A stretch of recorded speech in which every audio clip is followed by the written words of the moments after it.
Welcome back, everybody.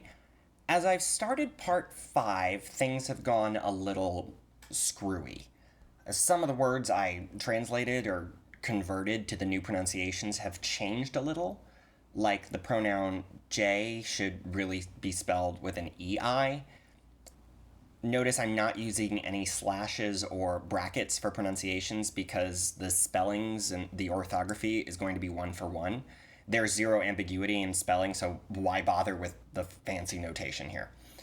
And also, I should thank a viewer for pointing out that I'm not using the letter C for anything, so why am I using CH? So now C stands for the CH sound, the ch. Oh, hey look, slashes. Huh. All mistakes are fine.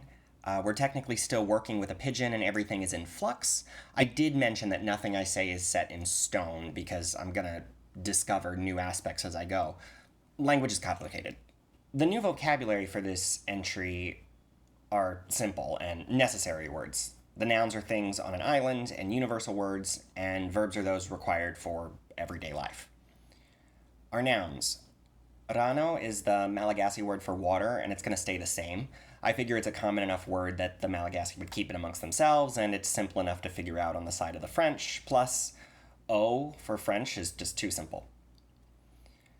The word for fish in French has a diphthong I didn't account for. The OI, as in voila.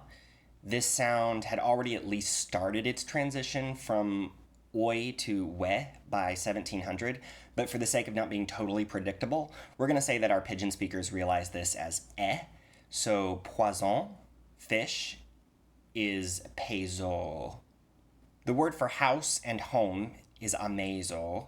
It's a combination of the Malagasy affix an, meaning in, and the French maison. One quick note, we'll talk about stress in another video, but for now I'll just say what feels natural for me. So it's amaiso, not amaiso. Is that what I said the first time? Sambo, the Malagasy word for boat, will remain unchanged and refer to small boats, and the French vaisseau will be big boats, specifically those owned by the French, like the one that sank and stranded them on the island in the first place. And one more noun, the word for tree that I mentioned in a previous video is a little different. It's now l'arbre. Verbs. This is where the grammar really starts. We need to know how verbs look in their base form. In French, they all end in an ER, IR, or RE, and in Malagasy, they mostly end in A. I figure in the beginning of a settlement, most of the French directed at the Malagasy would be in the imperative. Commands, and most often than not, plural. Like donnez-moi, or just donner. It's reasonable to assume that they would learn these as vocabulary first, not understanding the conjugations happening. Like, one guy says, donner, and he was given what he wanted. So he surmises that his grammar must be correct, and suddenly there's a new word. But he doesn't know that the EZ ending is part of the imperative, and especially because Malagasy doesn't change the endings of their verbs, this information wouldn't be gathered.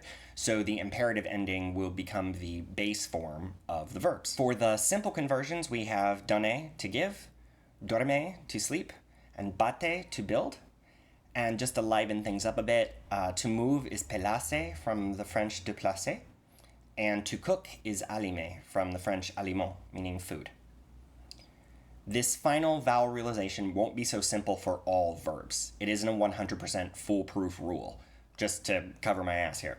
There will be some irregular verbs, especially if they come from Malagasy. So let's put this together and see some example sentences.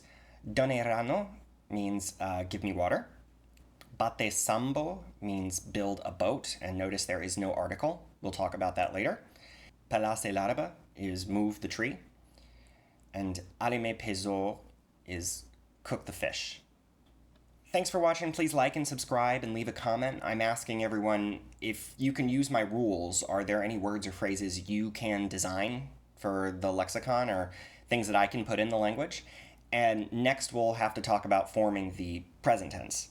There's one specific challenge here because French is subject, verb, object, but Malagasy is verb, object, subject. So wish me luck digging my way out of this one.